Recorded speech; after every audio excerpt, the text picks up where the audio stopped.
Pak NHS, bicara oligarki kan bukan hanya di Indonesia, di kasus negara-negara yang corak demokrasinya patronase juga kerap kali terjadi kan, misalkan.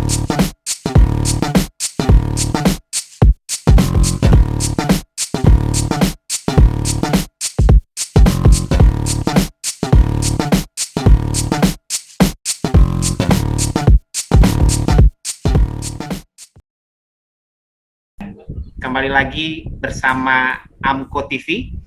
Hari ini kita adakan podcast, ya, diskusi rutin dari Amko TV yang membincangkan banyak hal, terutama soal isu lingkungan dan perubahan iklim. Dan hari ini sebagai kick off ya, Amko TV, acara podcast pertama, kita undang seorang akademisi politik yang sangat familiar sekali di mata publik Indonesia. Dan beliau juga bukan hanya seorang akademisi politik, tapi juga seorang yang menggawangi pemilu di Indonesia begitu, karena beliau mantan ketua Bawaslu Republik Indonesia tahun 2008 sampai dengan 2011 ya. Beliau bernama lengkap Dr. Nur Hidayat Sabini, dan saya akan panggil dengan sapaan yang beliau biasa disapa dengan Pak NHS. Selamat sore Pak NHS, apa kabar? Sore Bung Adiska, apa kabar juga? Sehat? Baik, terima kasih. Salam sehat selalu. Terima kasih sudah mau hadir dalam acara Amko TV. Sama-sama. Ini acara podcast pertama kita yang kita coba susun dalam beberapa waktu ke depan, dan kita akan fokus pada isu-isu soal lingkungan dan climate change. Walaupun kemudian pendekatannya sangat multidisiplin, Pak NHS. Jadi kita akan coba melihat dari perspektif tidak hanya teknis engineering maupun lingkungan, tapi juga banyak sekali fellow di AMKO yang juga berlatar belakang orang-orang sosial begitu. Terima kasih atas kehadirannya. Ada beberapa hal yang ingin kami tanyakan dalam podcast kita hari ini, dan kami yakin sekali pemirsa AMKO TV ya, atau viewers dari YouTube Amko TV ini akan sangat senang sekali untuk mendengar diskusi kita hari ini, terutama kaitannya soal bagaimana lingkungan hidup, kemudian climate change, dan bagaimana sih sebenarnya pandangan-pandangan seorang akademisi politik ya yang terkait dua isu ini begitu ya. Saya mulai dari pertanyaan pertama Pak NHS. Okay. Sebagai akademisi politik, sejauh mana Bapak menilai soal politik climate change di Indonesia? Kita lihat para penguasa Indonesia, terutama pasca reformasi ini adalah terlalu banyak jargon ya. Jargon itu selalu manis di bibir, tetapi tidak serius di fakta atau di lapangan. Hampir seluruh level, baiklah di level pusat, legislatif, eksekutif gitu, maupun eksekutif legislatif di daerah. Kalau saya urai dari levelitas itu tentu tidak perlu ya, karena semua orang sudah tahu, terutama pada saat apa yang disampaikan dalam kampanye kandidasi mereka selalu hanya untuk menarik masa pemilih saja, getting saja dari apa yang mereka sampaikan. Dalam faktanya tidak mudah untuk menggagas hal-hal yang alih-alih berkenaan dengan isu lingkungan, sedangkan hal-hal yang bersifat elementer saja itu lebih banyak tidak terbukti di lapangan. Apalagi persoalan-persoalan yang jauh gitu ya. Isu lingkungan ini kan isu yang bersifat tersier gitu ya. Isu tersier adalah isu yang tidak berkenaan langsung dengan dua hal yang pertama, yang bersifat mendasar, ialah kebutuhan primer. Ya, tetapi ini adalah sekunder dalam konteks untuk sekurang-kurangnya mewakili ya, atau sekurang-kurangnya juga menandakan bahwa ini bukan isu strategis yang di mata mereka yang berpikir jauh, tidak akan jadi hal yang utama. Isu lingkungan kan ada di situ. Sedangkan tabiat para penguasa Indonesia selalu menemui hal-hal yang pokok. Dan dari dulu itu tidak jadi perhatian utama. Isu yang selalu ditanyakan kan hal-hal yang bersifat primer tadi, tentang sandang, pangan, dan papan.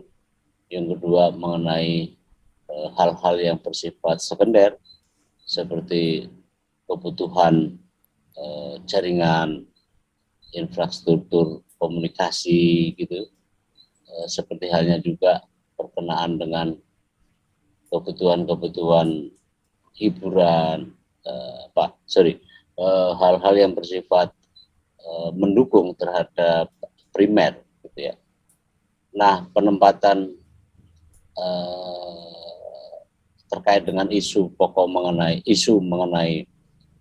perubahan iklim ya, termasuk pemanasan global misalnya, itu kan jauh di luar jangkauan atau yang dipikirkan.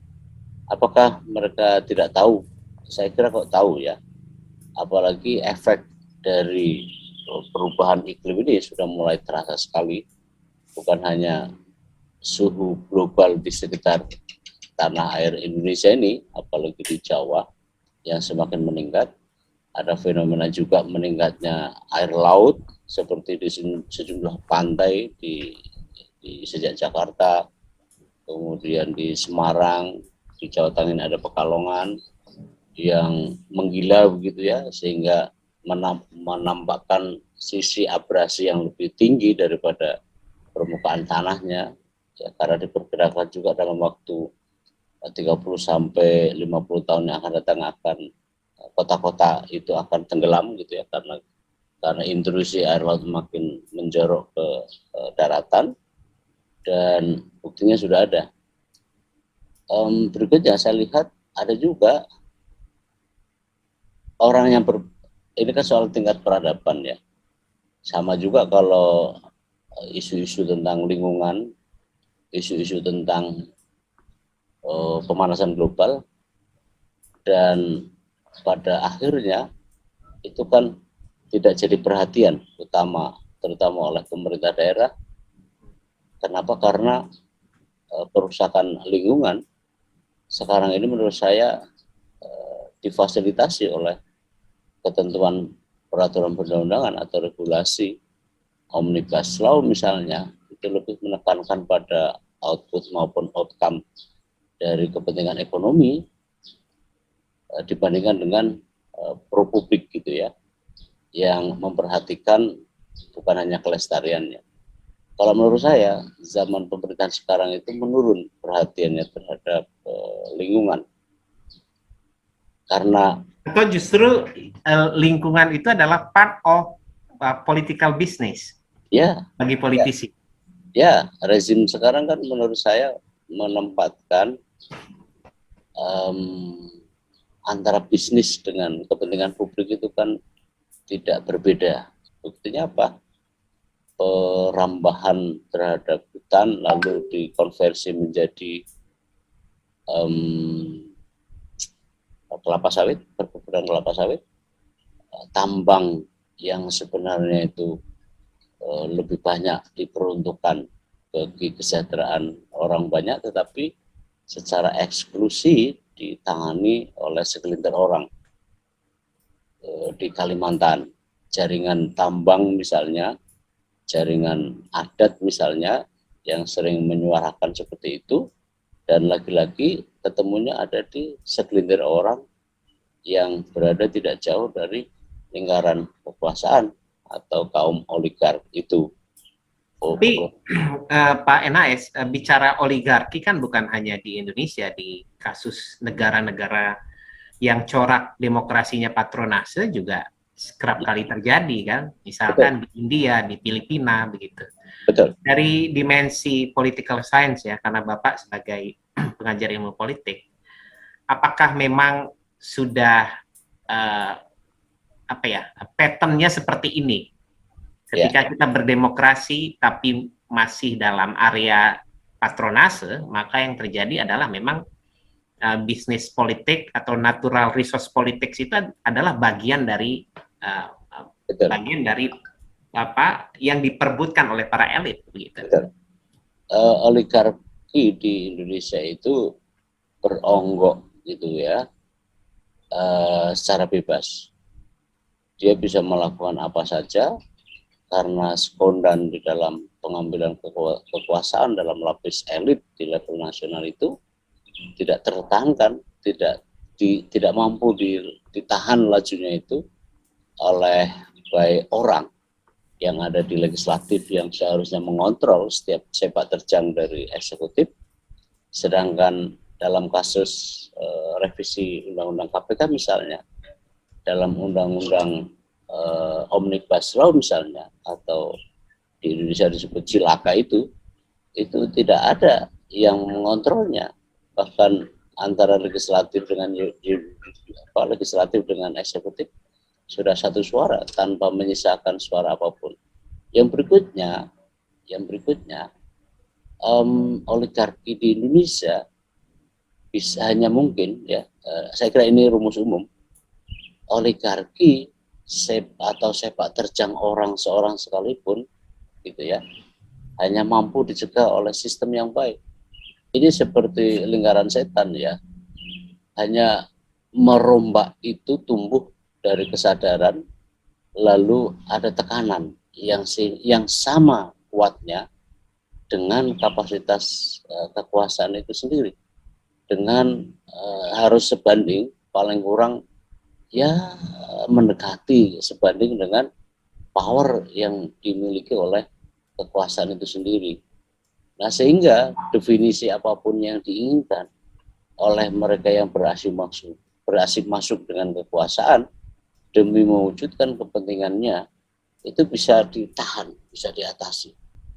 Nah, ini memang berat sekali dan saya tidak bisa merunut sampai kapan bagaimana ini bisa diatasi. Satu isu termasuk dalamnya adalah ketika tambang gitu ya, kelapa sawit gitu, pendakuan terhadap seluruh hasil sumber daya alam ini kan tidak terkontrol. Tapi artinya kan gini, artinya kenapa kemudian dalam setiap pilkada ya, isu-isu yang terkait dengan uh, lingkungan hidup, perubahan iklim itu hampir tidak pernah terdengar dibandingkan misalkan tawaran-tawaran kandidat mengenai pendidikan gratis, kesehatan gratis, gitu. Apakah memang isu lingkungan dan climate change ini di mata politisi ya, Pak NAS sebagai akademisi politik, misalkan itu melihat bahwa memang isu-isu yang seperti ini tidak jadi top list priority dari para kandidat itu karena mungkin isu ini tidak berdampak pada magnet elektoral yang menarik buat pemilih begitu dibandingkan misalkan dengan pendidikan gratis, subsidi kesehatan dan lain-lain. Ya, saya punya 3 pendapat ya di soal ini. Pertama, saya ingin mengulang apa yang saya sampaikan tadi bahwa hal-hal yang tidak punya impact langsung terhadap baik perhatian dari politisi yang sedang berkampanye dengan pemilih yang ingin merasakan efek terdekat, efek kejut terdekat dari apa yang dia ingin rasakan, yang ujungnya adalah trade off gitu ya, antara pemilih dengan yang dipilih, itu jauh isu ini. Tabiat pemilih kita juga adalah tabiat yang sebenarnya kan tidak kritis, yang sejak lama saya mengeluhkan karena seharusnya konsep voters itu adalah critical mass gitu ya, tapi di Indonesia kan tidak. Yang kedua, para calon penguasa lokal juga belajar bahwa kewenangan untuk mengatasi ini semua tidak hanya tidak sepenuhnya, dan memang itu sepenuhnya tidak di daerah, tetapi saya menyebut untuk perizinan tambang, HPH, ya itu adalah ada di pusat. Nah, yang ketiga yang saya rasakan ini cukup vital ya buat kita, kesadaran kolektif masyarakat kita itu rendah. Etik radikal kita itu tidak merata gitu ya, karena ini banyak faktor budaya, nilai agama yang dipahami tidak sebagai bagian dari kesalehan sosial, tetapi adalah kesalehan individual. Nah, itu tidak jadi perhatian. Kesadaran kolektif kita lah. Artinya dalam konteks ini kesadaran kolektif itu bagaimana sih membangunnya, terutama ya, kesadaran kolektif soal kesadaran mengenai lingkungan dan perubahan iklim gitu ya. Ya, lingkungan itu kan tidak mungkin bisa ada kalau tidak ada kesadaran dari masing-masing individu. Apakah kita seburu itu? Tidak juga sebenarnya, karena misalnya dalam sejumlah aksi yang dilakukan oleh pemerintah gitu ya di daerah tentang bahaya kerusakan lingkungan berkenaan dengan menggunungnya plastik bekas itu, yang kemudian dikumpulkan bisa diganti dengan tiket gratis naik kereta yang dilakukan oleh sejumlah bupati, itu memberi efek yang baik juga, sehingga plastik tidak merusak seluruhnya. Artinya sebenarnya ada contoh dari Surabaya ya, kalau nggak salah saya, contoh dari Bu Risma ya, contoh dari Bu Risma misalkan mengumpulkan sampah-sampah plastik dan ditukar dengan sejumlah barang yang bermanfaat begitu. Itu sebenarnya inisiatif individual yang bisa jadi kolektif kan, tapi kenapa hanya segelintir kepala daerah yang melakukan itu misalkan?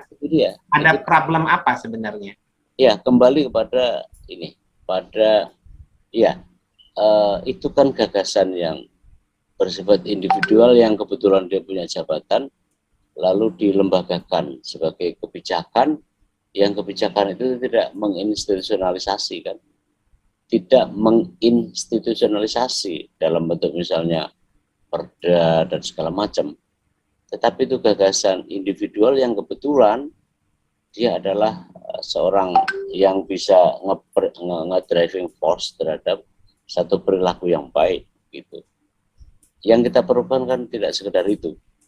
Yang kita perlukan adalah tumbuhnya kesadaran yang mengkoleksi semua pikiran orang dan mengkoleksi tindakan semua orang, dan itu harus dilembagakan dalam bentuk, atau istilah saya adalah menginstitusionalisasi terhadap itu semua, dan itu adalah dalam bentuk perda misalnya kalau di daerah. Ya, tampaknya karena memang soal ini jauh dari pikiran, bukan hanya jauh dari pikiran orang karena tidak memberi impact langsung ataupun misalnya memberi dampak elektoral seseorang pejabat, tetapi saat bersamaan memang tidak ada yang mampu atau yang melakukan dorongan-dorongan itu dari sistem di level pusatnya, sehingga acuh tak acuh terhadap hal-hal yang bersifat kebijakan yang pro terhadap kelestarian lingkungan atau restorasi terhadap kerusakan lingkungan. Itu jelas ya, isu-isu itu jelas jauh. Misalnya kalau kita bicara tentang karbon ya, isu-isu karbon, isu-isu bagaimana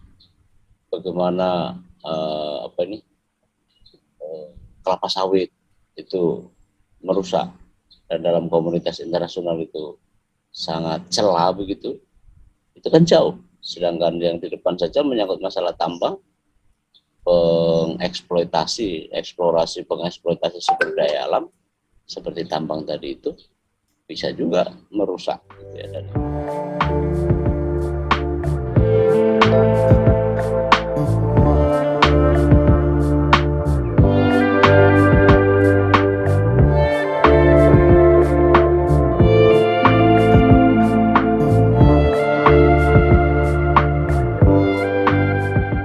aksi-aksi kolektif itu lahir dari kesadaran, karena kesadaran itulah yang menimbulkan, yang mendorong pada hal berikutnya, ialah kepedulian.